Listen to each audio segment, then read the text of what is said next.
Welcome to Fractured Chaos. Have you ever felt like you're living two completely different lives? I have, and let me tell you, it's exhausting. My name is Dennis Mitchell. On paper, I'm a financial consultant who works long hours and travels frequently for important client meetings.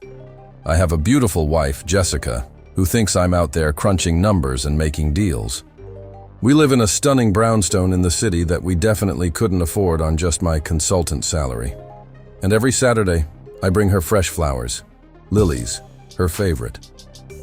What Jessica doesn't know is that I haven't set foot in an office building in 3 years. The truth? I'm a male escort, and not just any escort. I'm the highest-rated companion on an exclusive app called Discretion. My clients are powerful women who pay thousands for an evening of my company. CEOs, politicians, celebrities, women who can't afford to be seen looking for connection. Women who need someone who can keep secrets. But here's the kicker. One of my regular clients is my wife's boss. It started innocently enough. After getting laid off from my actual finance job, I was desperate. Jessica and I had just bought our home, and I couldn't bear to tell her we wouldn't be able to make the payments.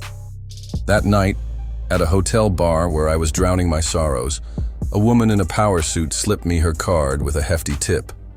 "You're charming," she said. And I know people who would pay for that charm. 2 weeks later, I was on my first date.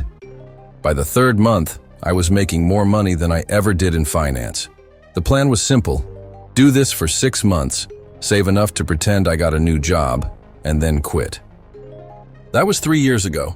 What keeps me in this life isn't just the money anymore. It's the rush, the performance, the secrets.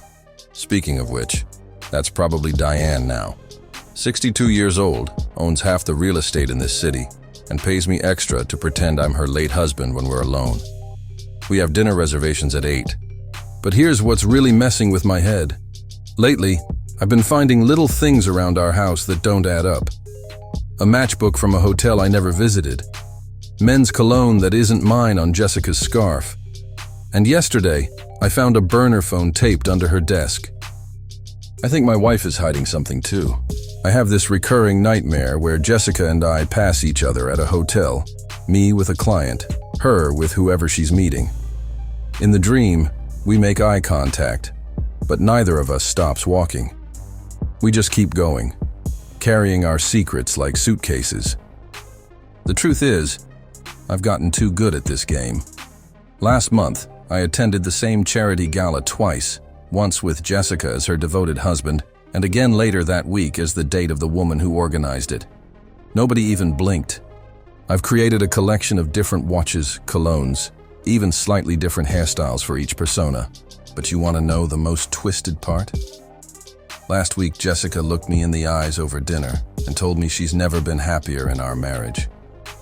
Yesterday, I got a new client request. The message read, "I know who you are, Dennis Mitchell. Your real identity. I want an evening with the real you. No performance. I'll pay triple." I should have said no. This is the first rule of the game. Never let them see behind the mask. But I was curious, so I accepted. When I arrived at the hotel room and knocked on the door, I nearly collapsed when I saw who was waiting for me. It was my wife's sister. "Don't worry," she said before I could speak. "Jessica doesn't know, but I do. I've known for a while." She didn't want what my other clients want. She wanted information. She thinks Jessica knows more than she's letting on. That's when she showed me the photographs. Jessica meeting with a man I recognized from security firms that cater to high net worth individuals. A privacy consultant. My wife had hired someone to track digital footprints. "What's she looking for?" I asked. The answer hit me like a freight train. "You, Dennis. She's tracking your movements, your accounts, everything. She knows you're hiding something big." I didn't sleep last night. Instead, I went through Jessica's things while she slept. In her personal email drafts, I found messages to someone called D, detailed information about my schedule, my habits, places I'd claimed to visit for work. But then I found something else. Receipts for software that can track locations, monitor spending patterns, even analyze voice patterns for deception. Jessica wasn't just suspicious. She was conducting a full-scale investigation. This morning over breakfast, I almost told her everything, but then her phone lit up with a notification. The name on the screen? Discretion. My wife isn't just investigating me. She's somehow connected to the very app I work through. Here's where it gets really messed up. I've been with over 200 women through this app.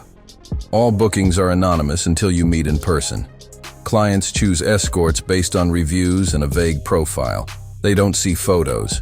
It's all about discretion, hence the name. Jessica has an appointment tonight with the escort she's been seeing for the past month. The escort whose reviews say he's incredible at role-playing as different characters. The escort who, based on the messages I found, she's falling for. That escort is me, but she doesn't know that, and I'm booked under a different name. I've been cheating on my wife, with my wife. So tonight, I have a choice to make. Do I show up as Connor, the persona I've been using with her? Do I cancel and risk her suspicions growing? Or do I finally come clean about everything? I've spent the day preparing. I wrote 2 letters, one confessing everything in case things go badly. The other is my resignation from discretion. I've moved most of our money to an account she can access if she never wants to see me again. I'm heading to the hotel now. Room 1408, the same room where I had my very first client. Jessica thinks she's meeting Connor, the charming photographer who listens to her deepest thoughts and makes her feel alive again. Instead, she's about to meet her husband. Hello, gorgeous. I've been looking forward to seeing you all week. The door opens. Jessica stands there, stunning in a dress I've never seen. For a moment, she doesn't recognize me. The different hairstyle, the subtle makeup, the different cologne, the accent I use as Connor. Then she really sees. Her glass slips from her hand and shatters on the floor. Dennis? We stand there for what feels like hours, but is probably only seconds. I'm waiting for her to scream, to run, to call me every deserved horrible name in the book. Instead, she laughs.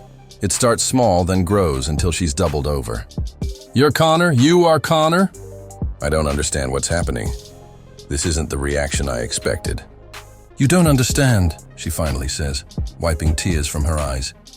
I knew you were an escort. I've known for 2 years. My world stopped spinning. What? Dennis, I'm not just your wife. I'm your booking agent.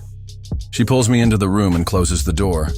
That woman who gave you her card at the hotel bar? That was me. Well, me in a wig and makeup you wouldn't recognize. After you got laid off, I saw how destroyed you were. I knew about your pride, how you'd never accept my family's money. So I created an opportunity. You created discretion, the whole app? She nods. It was supposed to be temporary, just to help us through the rough patch. But then you were so good at it, and you seemed happier, more confident. And I thought, why not keep it going? I screen all your clients personally. Every woman you've been with has been carefully vetted. Some of them don't even pay.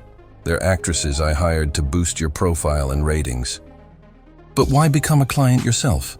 I ask, still trying to process everything. She steps closer to me. Because I missed my husband. The real you has been hidden behind so many masks. I wanted to see if Connor could bring him back to me. It turns out we've both been living fake lives to make the other happy. Jessica created this entire elaborate world because she thought it would save me from depression after losing my job. I maintained the lie because I thought it would give her the life she deserved. We talked all night in that hotel room. Really talked, for the first time in years, about our fears, our ridiculous elaborate deceptions, our future. So what now? I finally asked as dawn broke through the curtains. Jessica smiled and handed me her phone. On it was a confirmation email for 2 one-way tickets to Thailand. I think, she said, it's time we both retired from the escort business and figured out who we really are, together. That was 6 months ago. We sold the brownstone, sold the app to Jessica's assistant, who apparently knew everything. And now we run a small beach bar on Koh Phi Phi. Sometimes, on quiet nights watching the sunset, Jessica will turn to me and call me Connor, with a wicked smile. And sometimes, when I'm feeling particularly nostalgic, I'll bring her lilies. Old habits die hard, after all. But here's the real punchline to this whole ridiculous story. We're actually making more money with this bar than we ever did in our fake lives. Turns out, we're really good at helping people escape reality for a while. I guess some skills are transferable,